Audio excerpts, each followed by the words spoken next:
You don't care. You don't want the 2011 people to see. consent decree? You don't want the American people to see what happened, the full video, transparency. You don't want that, and you don't want two journalists who have been named personally by the Biden administration, FTC, in a letter. The Biden administration. And you're saying they're here to help us. FTC. They're here to tell their story. And frankly, I think they're brave individuals for being willing to come after they've been named in a letter from the Biden FTC. Is this your question time now? No, I'm responding to your ridiculous statements you made in your opening statement. Okay, well, let's get on with it. Oh, now we want to get on with it. So you can say all the things you want. And I did in my opening statement, as well as you had an opening statement. You said what you needed to say in your opening statement, and I, as the ranking member, have used my time. Without objection, all other opening statements will be included in the record. We will introduce today's witness, Matt Taibbi. He's a journalist and author. He's one of the authors of the Twitter Files, previously worked for Rolling Stone, that right-wing publication, Rolling Stone, where so many Republicans work at. He's also written several books about American politics and culture. And of course, as I pointed out, as the Wall Street Journal pointed out yesterday on the front page, was named by the FTC.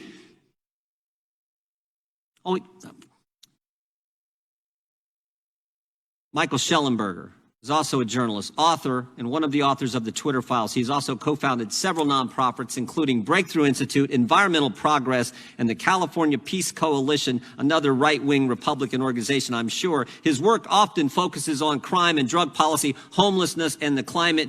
We welcome our witnesses and thank them for appearing today. We will begin by swearing you in. Would you please stand and raise your right hand? Do you swear or affirm under penalty of perjury that the testimony you're about to give is true and correct to the best of your knowledge, information, and belief, so help you God? Let the record show both witnesses have answered in the affirmative. Thank you, and be seated, please. We will now start with Mr. Taibbi. You guys, I think, understand do you want to go with Mr. Shellenberger? We can go with Mr. Shellenberger. We'll start with Mr. Shellenberger. You understand how it works. You get 5 minutes. Make sure you hit the microphone so we can all hear. When it gets to yellow, it means just like you would expect time to start winding up, and when it gets to red, it's time to stop. But we'll be a little bit lenient on the time. Mr. Shellenberger, you are recognized for your opening statement. Chairman Jordan, Ranking Member Plaskett, members of the committee, thank you very much for inviting my testimony. In his 1961 farewell address, President Dwight Eisenhower warned of, quote, the acquisition of unwarranted influence by the military-industrial complex. Eisenhower feared that the size and power of the complex, or cluster, of government contractors in the Defense Department would, quote, endanger our liberties or democratic processes. How did he mean that? Through, quote, domination of the nation's scholars by federal employment, project allocations, and the power of money. He feared public policy would become the captive of a scientific, technological elite. Eisenhower's fears were well-founded. Today, American taxpayers are unwittingly financing the growth and power of a censorship industrial complex run by America's scientific and technological elite, which endangers our liberties and democracy. I'm grateful for this opportunity to offer this testimony and sound the alarm over the shocking and disturbing emergence of state-sponsored censorship in the United States of America.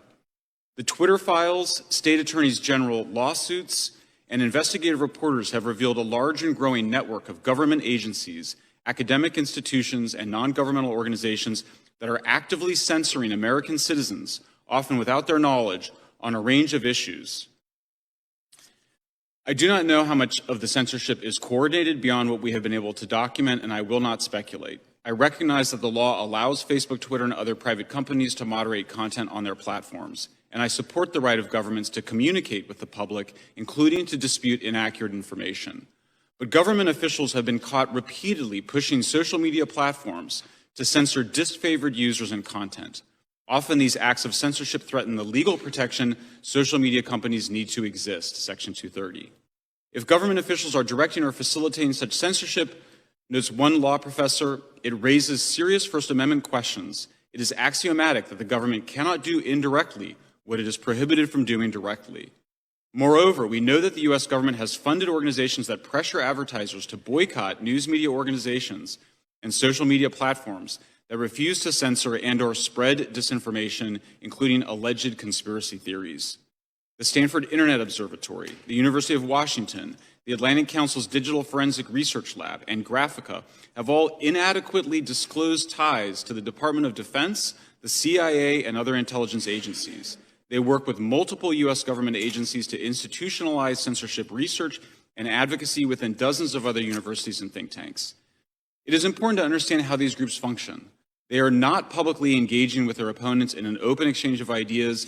They aren't asking for a national debate over the limits of the First Amendment. Rather, they are creating blacklists of disfavored people and then pressuring, cajoling, and demanding that social media platforms censor, de-amplify, and even ban the people on those lists.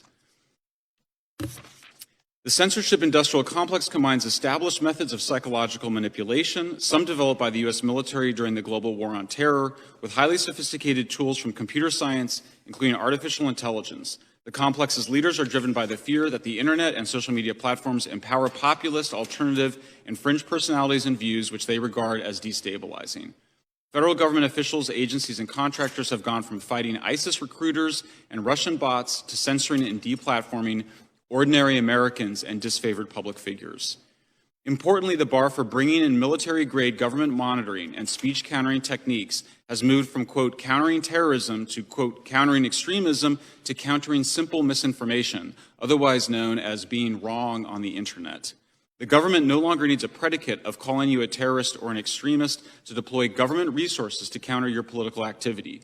The only predicate it needs is simply the assertion that the opinion you expressed on social media is wrong. These efforts extend to influencing and even directing conventional news media organizations. Since 1971, when the Washington Post and New York Times elected to publish classified Pentagon papers about the war in Vietnam, journalists have understood that we have a professional obligation to report on leaked documents whose contents are in the public interest. And yet in 2020, the Aspen Institute and Stanford Cyber Policy Center urged journalists to, quote, break the Pentagon Papers principle and not cover leaked information to prevent the spread of disinformation. Government-funded censors frequently invoke the prevention of real-world harm to justify their demands for censorship, but the censors define harm far more expansively than the Supreme Court does. Increasingly, the censors say their goal is to restrict information that delegitimizes governmental, industrial, and news media organizations. That mandate is so sweeping that it could easily censor criticism from any part of the status quo, from elected officials to institutions to laws. Congress should immediately cut off funding to the censors and investigate their activities. It should mandate instant reporting of all conversations between social media executives, government employees, and government contractors concerning content moderation. And finally, Congress should limit the broad permission given to social media platforms to censor, deplatform, and spread propaganda. Thank you very much. I thank the gentleman for his opening statement. Mr. Taibbi, you're now recognized for 5 minutes. Chairman Jordan.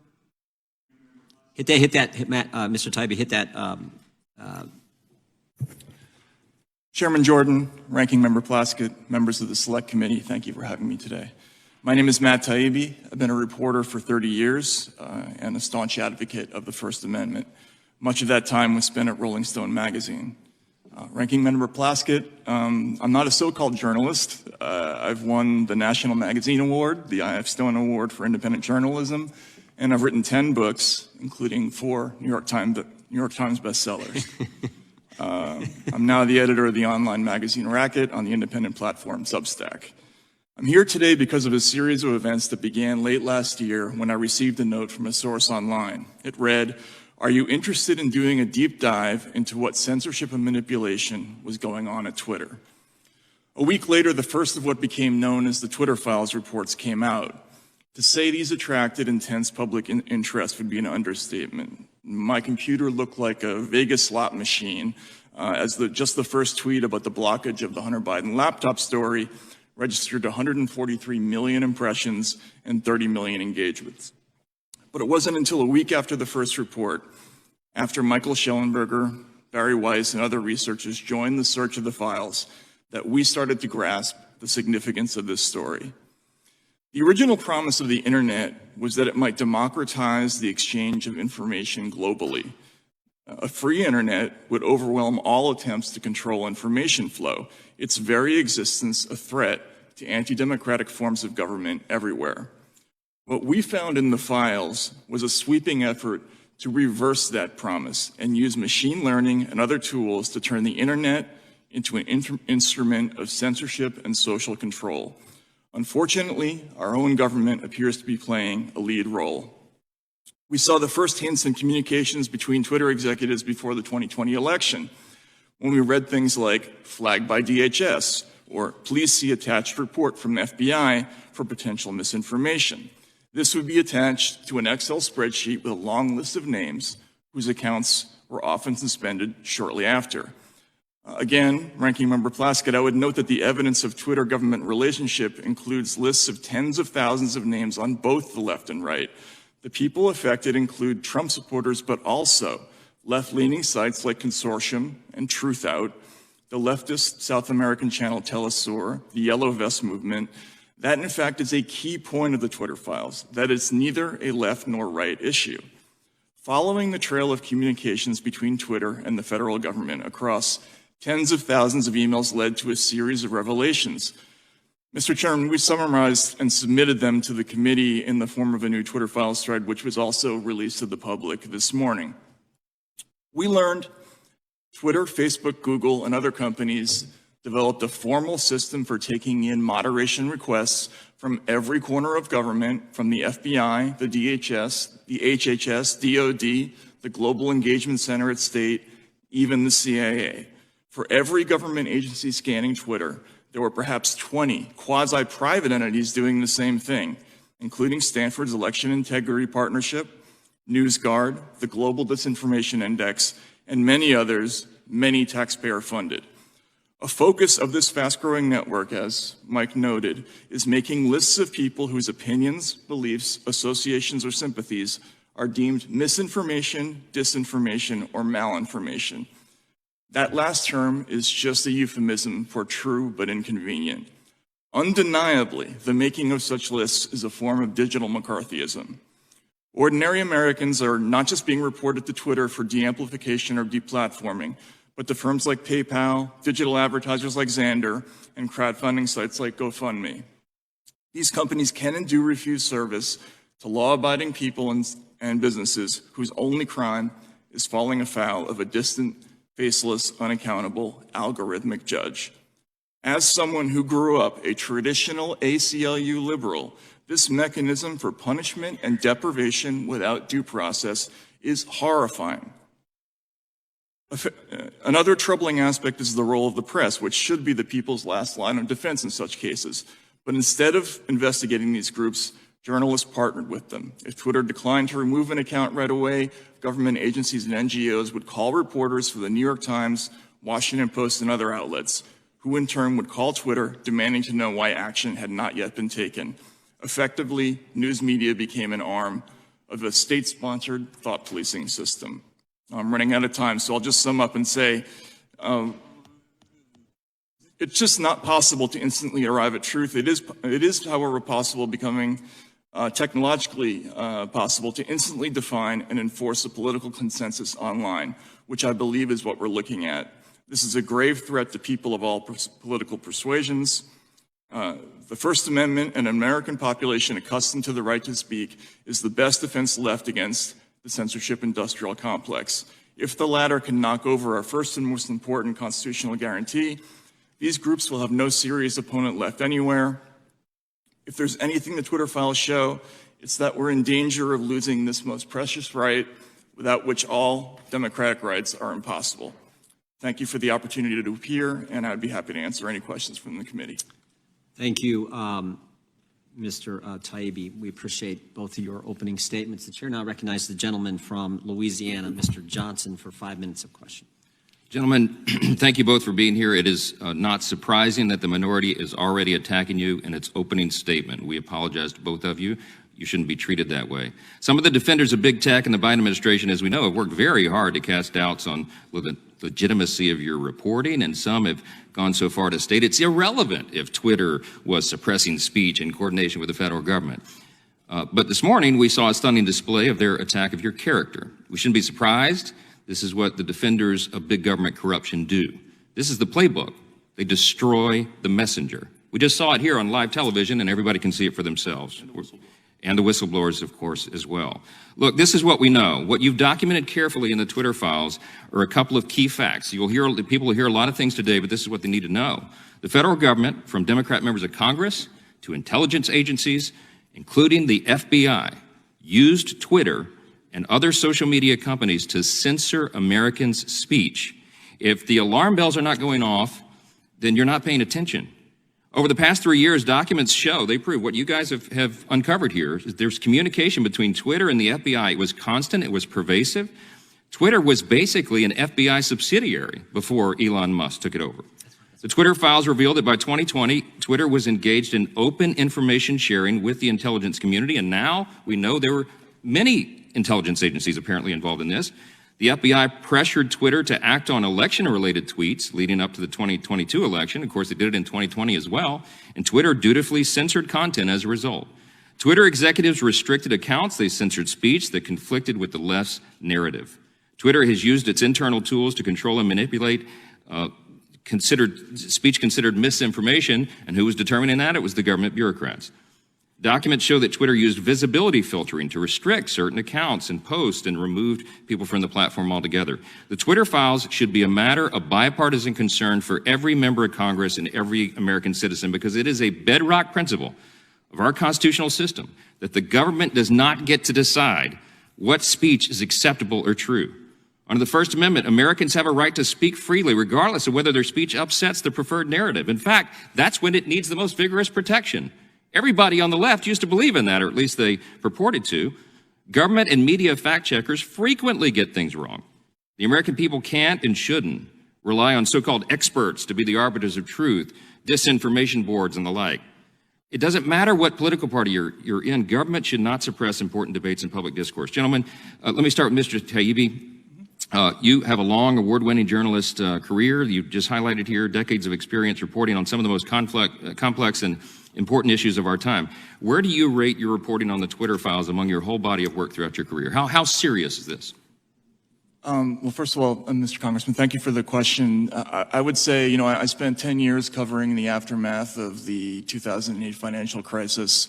That was obviously a very serious issue, but this Twitter file story and what we're looking at now and what we're investigating now, I don't think there's any comparison. This is by far the most serious thing that I've ever looked at, and it's certainly the most grave story that I've ever worked on personally. I want to ask you both the same question, and that is, first of all, has anyone from the federal government contacted you during the course of this investigation or since you've reported on the Twitter files? And number two, who do you think are the most egregious federal government agencies involved in this censorship exercise? Let me start with Mr. Shellenberger.